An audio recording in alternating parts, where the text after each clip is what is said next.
Welcome, my name is Elizabeth Macnab, and I'm one of the trainers for the Step Up to Elder Abuse, Take Steps to Recognize and Prevent Elder Self-Neglect. This video deals with self-neglect. This slide is a reminder to all of us that there are 7 types of elder abuse. OSCO developed this learning series to raise awareness about these 7 types of elder abuse.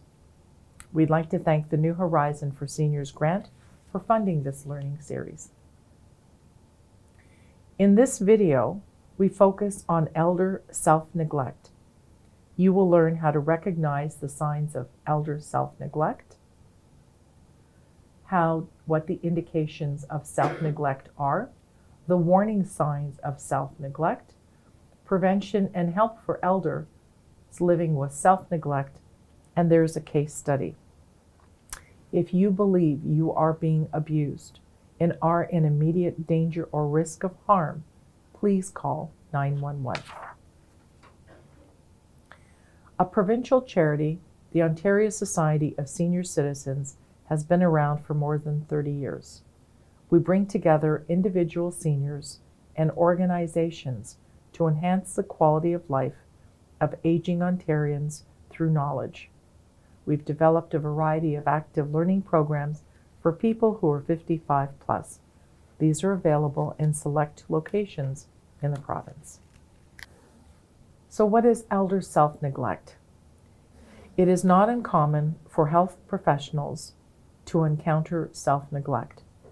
The U.S. Department of Health and Human Services defines elder self-neglect as behavior of an elderly person that threatens his or her own health or safety and generally manifests itself by failure to provide him or herself with adequate food, water, clothing, shelter, personal hygiene, medications, and safety precautions.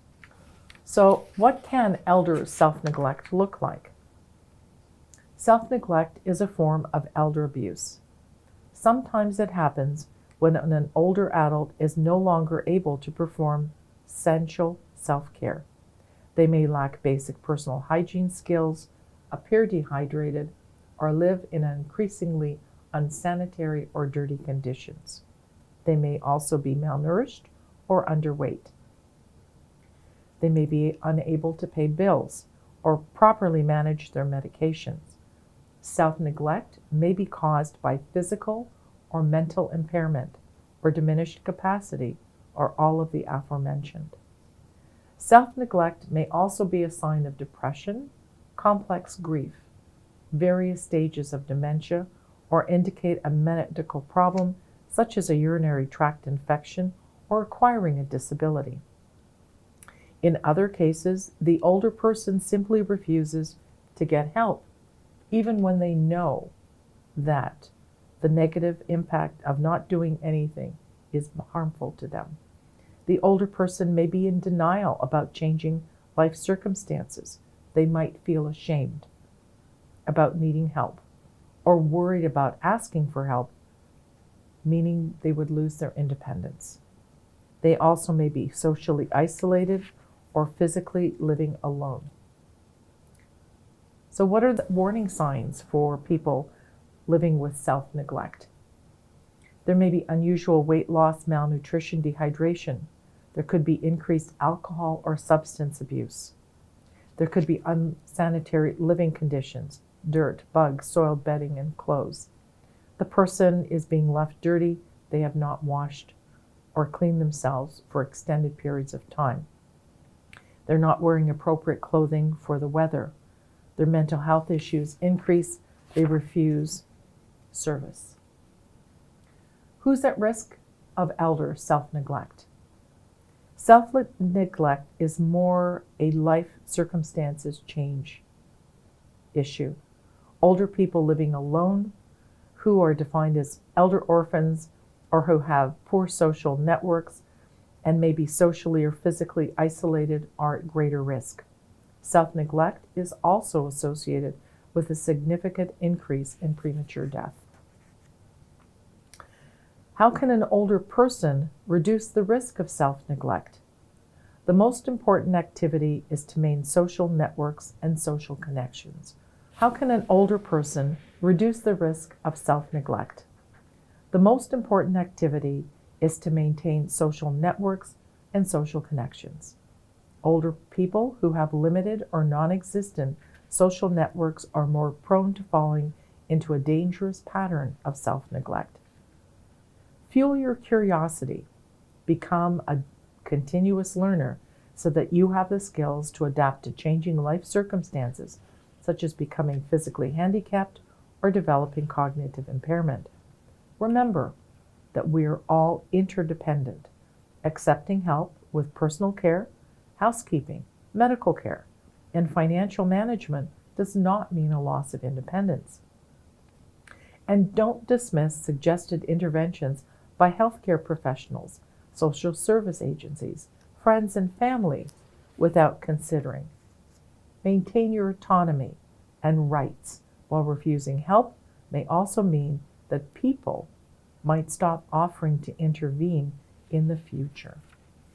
How would we talk to somebody with self-neglect? Self-neglect is the only type of elder abuse that will not occur in a retirement or long-term care home setting. If you see someone exhibiting the signs of self-neglect, they're more likely to talk to you if they feel you're being supportive. Always try to understand the concerns of the individual with self-neglect. Through gentle conversation, you might learn when things started to change for them, or the reasons their coping skills no longer function well. If you know the person, offer them help with what they may need. For example, it may be difficult for the older person to get groceries. Offer to take them out shopping or order Meals on Wheels. The best practice approach is not to force services or an offer on an individual with self-neglect. They have the right to decline help. You can also contact 211 for information on reporting self-neglect in community.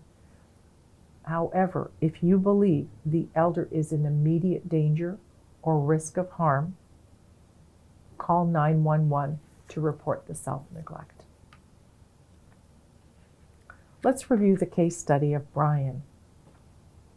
Brian is a 71-year-old man. He lives alone in his home in northern rural Ontario. All of his family lives far away in southern Ontario, and Brian is quirky. His house looks like it's falling apart. There's a hole in the roof. He comes and goes at odd hours. Sometimes he hasn't showered in weeks. The neighbors raised the alarm when they didn't see Brian for 3 days. They contacted the local police. Brian was found in a collapsed state in his home and transferred to hospital by ambulance. A medical diagnosis of carbon monoxide poisoning was made. Brian was discharged home from hospital, but it seems that things are worse now for him. He no longer answers the phone. There's garbage piling up in his yard.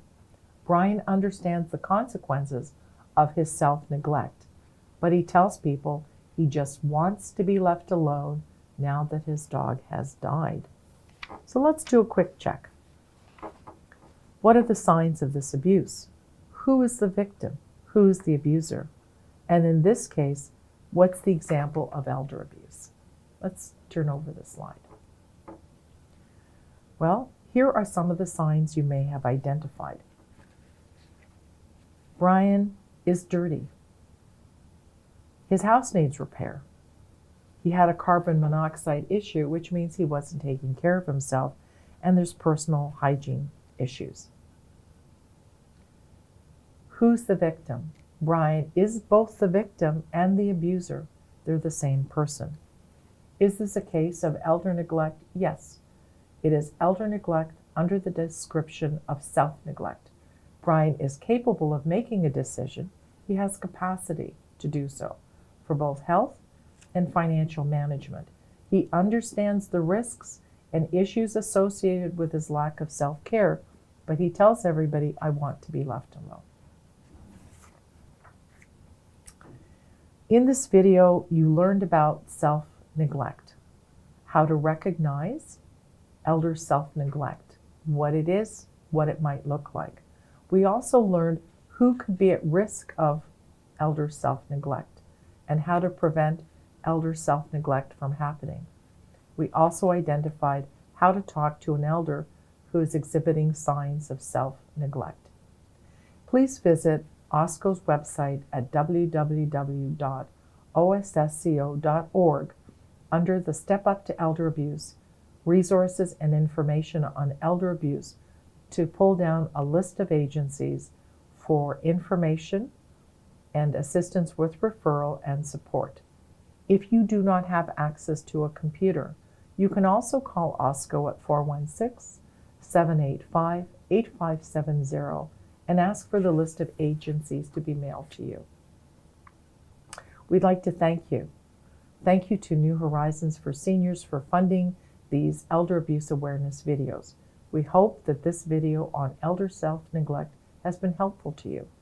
Please visit OSCO's YouTube channel to learn more about the other types of elder abuse in our 7-video series.